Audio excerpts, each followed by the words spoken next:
Okay, good afternoon mga kabigman. Sa gagawin na po nating video ito ay para po ito sa mga followers natin na nasa malalayo, sa mga viewers natin na gustong-gusto sanang mag-enroll dito sa amin sa Tolentinos Driving School. Kaso, napakalayo po ng kanilang lugar. So baka po makatulong sa inyo video ito sa inyong pag-aaral ng driving. Okay, so isa-isahin po natin. So umpisahan muna natin yung part 1 ng ating pag-uusapan. Ang magiging title na lang nitong ating video ito ay We Talk About Driving. Paano ba matutong mag-drive? Okay, so but before tayo dumating sa point na kung paano natin i-operate ang isang sasakyan, unahin muna natin itong isang automatic na sasakyan.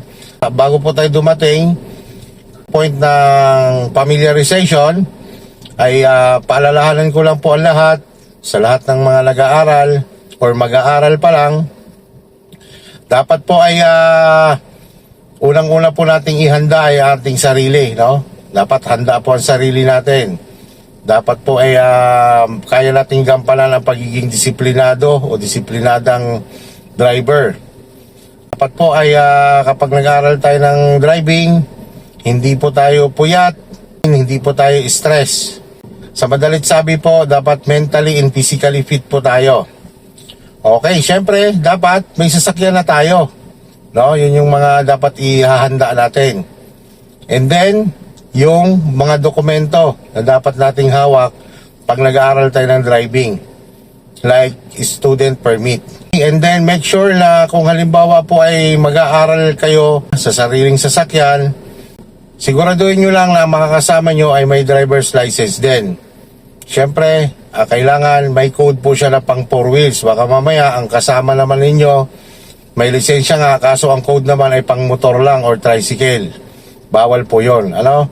So, next naman, kung kayo ay mag-aaral nga sa sarili nyo munang sasakyan at hindi muna sa driving school, pumunta muna po kayo sa lugar o maghanap po kayo ng lugar na safe. Yung wala pong sasakyan, wala pong mga tao, no? So doon po muna kayo mag-umpisa.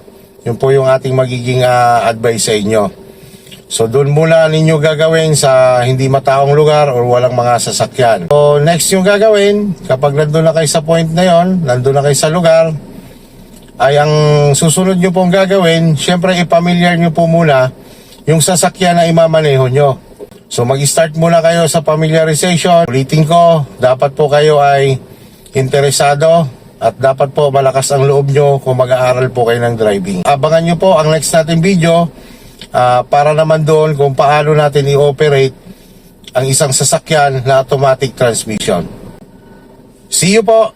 Dahil holiday ngayon, wala po tayong turo, wala po tayong pasok, isipan ko pong gawin itong video na ito para po makatulong man lang doon sa mga followers natin, sa mga viewers natin na nasa malalayo. Gustuhin man nila sanang mag-enroll dito sa amin sa Tolentinos Driving School ay napakalayo naman po nila sa lugar natin or sa location natin. Isipan ko pong gumawa ng video ito para po kahit papaano ay makatulong po doon sa mga mag-aaral ng driving, lalo-lalo na sa automatic na sasakyan. Okay. Ang unang-una po natin gagawin, tulad po ng sabi ko doon sa huli kong video, ay ipamilyar po muna natin ang ating sasakyan na gagamitin or imamaneho, no? At tulad po nito, 2015 model na Vios, Toyota Vios, automatic transmission. So ang una po nating ituturo sa inyo ay syempre paano mag-start ng makina.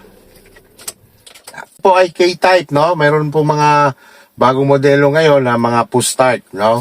Yung mga keyless na kung tawagin. Okay, so ito namang si K-type. Ipapasok nyo lang naman po ang susi dito. Siguraduhin nyo naman po na nakaposisyon yan sa park position, no? And then, i-twist nyo lang po yung susi hanggang lumabas po yung ilaw. Pag lumabas na po yung ilaw, kasunod nyo pong pihit nyan ay aandar na po yan. So para maiwasan po natin na bumabad po ang kamay natin sa susi, I mean yung dumating sa point na parang nag-grind yung ating starter, lumabas po ang ilaw at pipihitin nyo ulit, tumingin po kayo sa RPM, Pinihit nyo po yan at pumalo na yung RPM, bitawan nyo na po ang susi. No? Para hindi po dumating sa point na naapektuhan yung ating starter. Baka magtaka kayo, bakit ang paa ko wala sa brake? Nung ini-start ko, safe naman po yun, no? Sa katulad nitong kotse. Kasi naman po ay nakapark naman siya, naka-handbrake, ini-start ko siya kahit ang paa ko ay wala sa brake, no? Hindi katulad po ng mga push start na kailangan mo munang ilubog ang brake bago mo mapa-start. Karamihan na push start ganon. Okay, so yun po yung pagpapaandar ng sasakyan, ano? Siyempre, ang next mong gagawin, hanapin nyo po yung magiging komportable kayo sa pagkakaupo nyo. Mas maganda po kasi na komportable tayo sa pagkakaupo natin pag nagda-drive tayo, no? So, kailangan komportable po yung ating paa sa pag-abot sa mga pedals. So, ang automatic naman po, 2 pedals lang, isang brake at saka isang accelerator, no?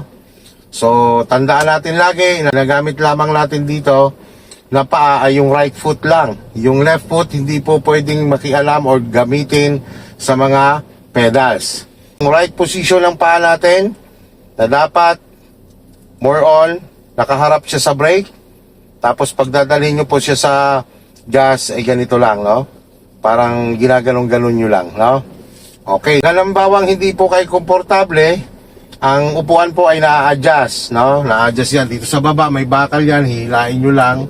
Tapos, ang isang kamay nyo, hawak sa manubela para siya naman ang makakuha kayo ng pwersa pag hinila nyo yung or inurong sulong nyo yung upuan, no? Pagkatapos nyo makuha ang right position nyo dito o komportable nyo dito sa paa, sa mga pedals, next nyo naman gawin ay yung siyempre yung komportable kayo or tamang posisyon naman ng paghawak sa manibela, no?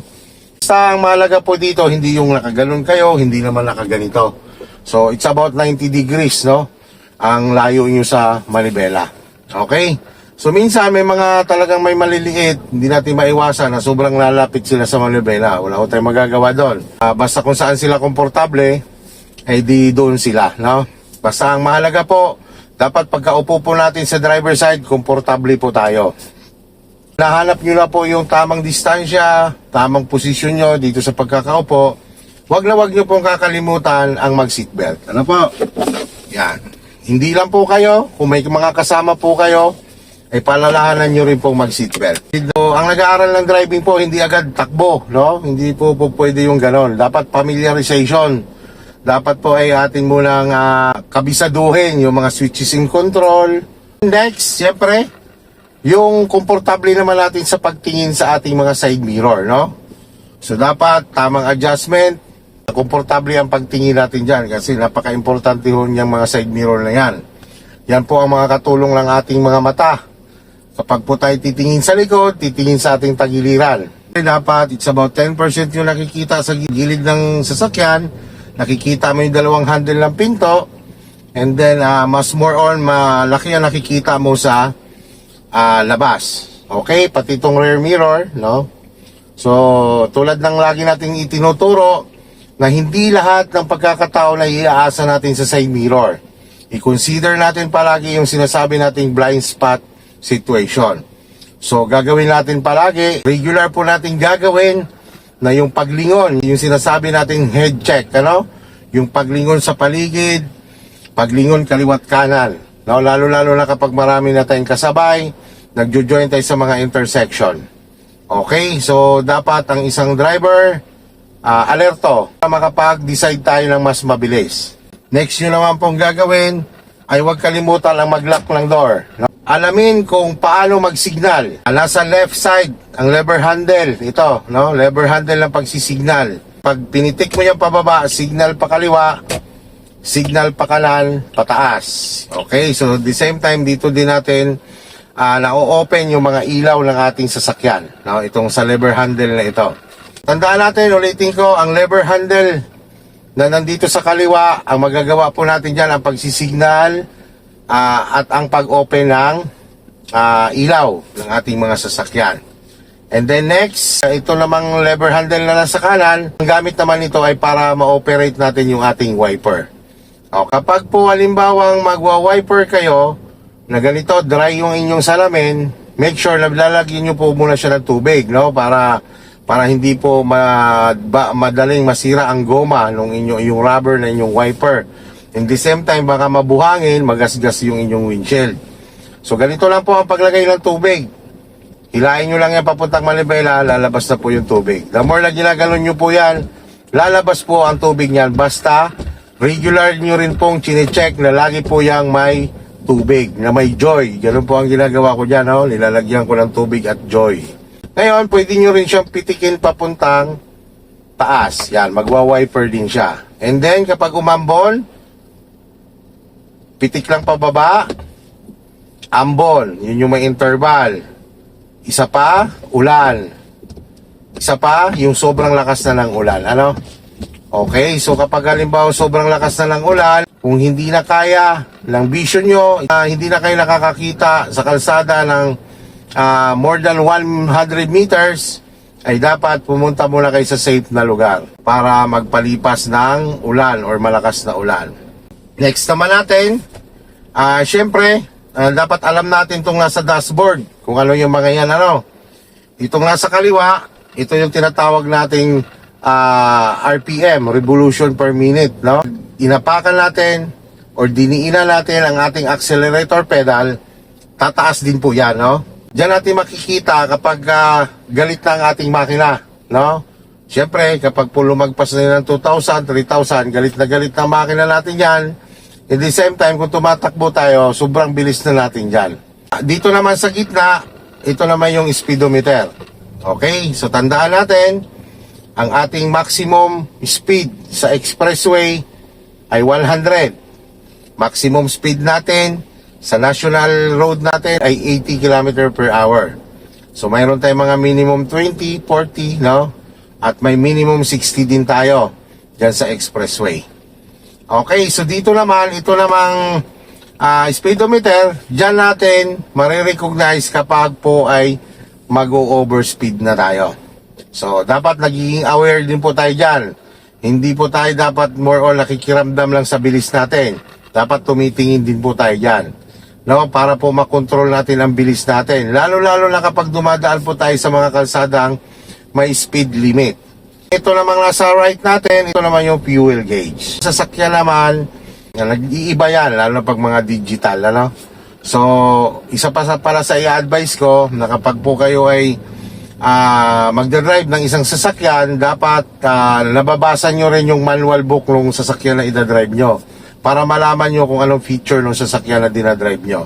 Next naman natin, yung paghawak sa manibela. So, sa beginner's guide, meron tayong sinasabi ditong 9.3 and 10.2, no? Yung beginner's guide lang naman yan. Kasi pagka kayo po ay nag-drive na ng matagal, medyo sanay na kayo, ang paghawak po dyan sa manibela ay basic na. Kahit ano na pong gusto nyong hawak dyan, basta kung saan kayo safe at komportable. At as of now, as a beginner, sundan nyo po muna yung mga beginner's guide sa paghawak ng manibela. Okay, i-consider po natin ang manibela ay isang orasan, no? 12 o'clock, 11 o'clock, 10 o'clock, 9. 12 o'clock, 1 o'clock, 2 o'clock, 3, 9, 3. And pwede rin mag 10, 2. Now, ang paghawak muna ng manibela, in the same time, relax lang. Huwag niyong panggigilan ng manibela. Kasi para po na ma-manage nyo ang manibela ng maayos, na ma-manage nyo ng suabe. Napifeel nyo kapag kayo ay lalabas sa linya. No? Kasi nga, ang kalsada natin hindi pantay, kaya ang nangyayari, minsan, biglang dadaling ka sa kaliwa, dadaling ka sa kanan. So, kapag relax po ang hawak natin dito, mas napipil po natin kapag po tayo ay ilalabas sa ating linya. Okay, and then, ang management naman dito, beginner's guide pa rin tayo, mayroon tayong sinasabing hand over hand. Ito yung sinasabing hand over hand. Yan po yung hand over hand, ano? Yan. Ganyan. Nagagamit natin yung mga hand over hand, lalo na pagka malalaking liko, no? And then, meron naman tayong sinasabing hand to hand. Ito naman yung hand to hand. Yan. Yan naman yung hand to hand. So, meron pa tayong sinasabing one hand, yung ganito. So, ginagawa lang ito ng mga pro na, ano, yung mga medyo sanay na. Yung one hand. So, pwede nyo gamitin ng hand over hand pag lumiliko kayo ng malaki. And then, di ba, may mga pagkakataon na nabalik yan ng kusa. alalayan nyo naman ng hand-to-hand. So tandaan nyo, from sagad, pag na full turn nyo ang manibela nyo, ma-recognize nyo na straight na ulit yan, dalawang balik lang, no? Ito naman sa manibela, nandito yung busina. So si busina ay kailangan, ang paggamit natin dito ay friendly warning lang lagi, no? Huwag ko tayong magbusina ng babad dito, or parang yung businang naghahamon ka o galit ka, para maiwasan po natin ang problema sa kalsada. Okay, ito ang hazard. Gagamitin natin yan, emergency situation, tumigil ka sa isang tabi, nasiraan ka, convoy, yung mga ganong sitwasyon. In the same time, pag slow moving vehicle ka. So kaya nga minsan kapag ikaw ay umaatras dahil slow moving nga, kaya ikaw ay nagka-hazard. So ngayon naman, bago kayo mag-move talaga, kailangan may mga exercise kayong gagawin. I-exercise nyo yung manibela, kung gaano siya kalambot, paano ba siya binabalik, And the same time, i-exercise nyo rin ang paa nyo dito sa accelerator pedal o gas pedal. Gagas ka muna, titingin ka dito sa RPM mo, yan, ganito gawin yung exercise. Gas ka, ang RPM dapat almost 2,000 lang. Tapos punta sa brake. Brake, gas, brake, gas, brake, gas. And presence of mind tungkol dyan. Kasi para maiwasan natin na matulad dun sa mga napapanood nating aksidente. So tandaan nyo, si automatic na sasakyan, madali po itong aralin, madali po itong matutunan. But, kapag po kayo ay wala sa focus at wala po kayo sa sarili at malilito po kayo dito sa gas pedal, pwede po tayo maaksidente. Sa isang automatic na sasakyan po, malito na lang po kayo sa brake, huwag lang sa gas pedal. Yan po ang ating tatandaan. Ano po? Okay, so sa next video natin, ipapakita natin kung paano naman natin i-manage ang sasakyan kapag tumatakbo na. Okay, take note ha, ang isang automatic na sasakyan, kapag nakalagay yan sa park, hindi yan papasok papuntang reverse o papuntang neutral or drive man kung hindi nyo ilo-long press o full brake. Full brake. So, paano ba ang gagawin? Pwede na yang idiretso sa drive. And then, release si handbrake. And then, move. So, tandaan nyo na kapag si automatic inilagay nyo na yan sa drive, pag binitawan nyo na si handbrake at binitawan nyo na si brake, mag-move na yan kahit hindi magagas. Ano yung sequence naman kapag tayo po ay galing takbo? Okay, so, ito, recommendable po ito doon sa mga incline or downhill na situation. Halimbawa, incline yung pinaradahan mo or pa-downhill, ilalagay mo muna sa neutral, handbrake, bitaw sa brake, sabay, lagay sa park. Since natapos na tayo sa familiarization, okay na kayo, ready to go na kayo, ready to move na kayo. Bago kayo mag-move, i-motivate nyo ang sarili nyo na hindi ka dapat matakot para magiging alerto ka, magiging presence of mind ka. Okay, so ganito naman, pag nag-move na, ready to go ka na. So, apak ikaw sa brake, lagay sa drive, release si handbrake. Bago gumalaw, kailangan ma-check mo surrounding. Visualize kung saan ang direction. So, ready to go na tayo. Bitawan nyo lang ang brake niyan, tatakbo na yan. Hindi yan tatakbo ng mabilis kapag hindi tayo magagas. Okay, so magagas tayo. Ang pagmamanage kay gas, walang gigil dapat. Ganito lang dapat nyo umpisahan. Kumbaga, para lang po ma-feel nyo muna kung paano magagas. Gas muna ikaw, and then, mag-stop ka din muna. Sa madalit sabi po, kahit automatic po yan, mag-familiar po muna kayo sa stop and go para po ma-feel nyo paano mag-gas at mag-brake. Mag-move ulit tayo. Bitaw lang sa brake, dampi lang sa gas. Kung gusto nating paabutin ng 20, dagdag lang ng konting gas. Then pag nabilis naman, bitaw lang sa gas, nakaabang lagi ang paa, position sa harap ng brake. Okay, pag bumagal naman, balik lang ikaw sa gas, dampi lang, walang gigil. Ganun lang po i-operate ang isang automatic na sasakyan. Okay, dito naman sa manibela, kailangan, sabi ko nga sa inyo, gaanan nyo lang ang inyong paghawak or kailangan relax lang ang paghawak para ma-feel nyo kung dadaling kayo sa kanan or kaliwa. Tandaan nyo sa automatic kapag bumagal, dampi sa gas, abutin yung tamang speed, yung komportable lang kayo sa speed. And then, pag ramdam nyo na nabilis na kayo ng sobra, bitawan nyo lang si gas, nakaabang kay brake. And take note, yung regular na pagsulyap sa mga side mirror at rear mirror. Ganyan lang muna nyo umpisahan ang mag-aral ng driving. At tumingin lang sa unahan, focus lang sa unahan.